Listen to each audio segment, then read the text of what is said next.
一看就会，一做还不会的洋葱炒牛肉。鲜嫩的牛肉搭配上甜脆的洋葱，好吃又下饭啊！赶紧学起来！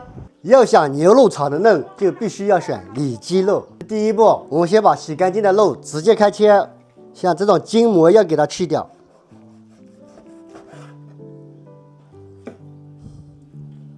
这切牛肉动作要快，姿势要帅，小心不要出意外。这切牛肉片要逆时切。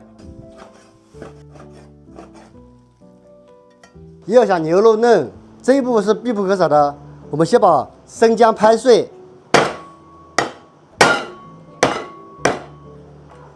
再加入一点清水，用力的抓，给它挤出姜汁。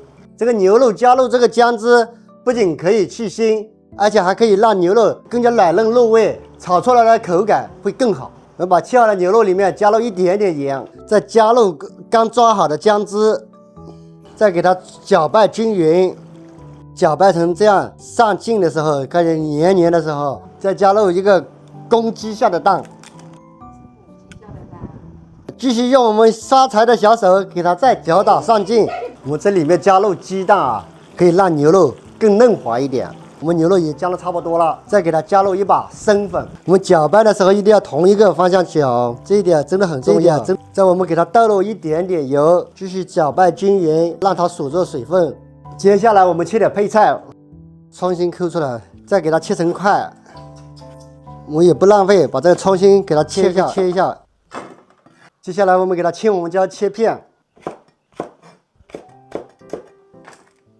再给它切点姜片。切点蒜片，好，现在锅烧热，再往里面倒油。要想这牛肉不粘锅，我们油温稍微要烧高一点点。好，油温差不多了，现在我们把牛肉下进去。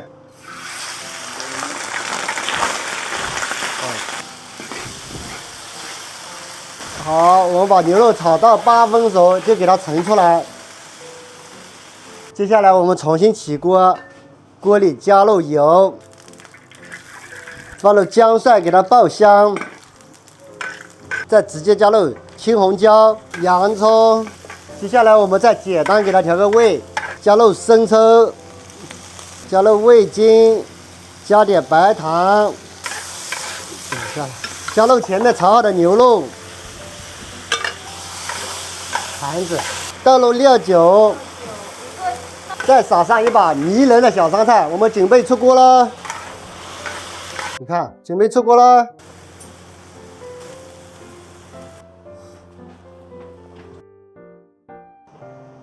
简简单单的一盘洋葱炒牛肉就做好了，我来尝一下。这牛肉嫩的，能嚼出汁，这洋葱的脆甜，而且更香。这拌着米饭吃啊，简直是绝了。你也赶紧试试吧。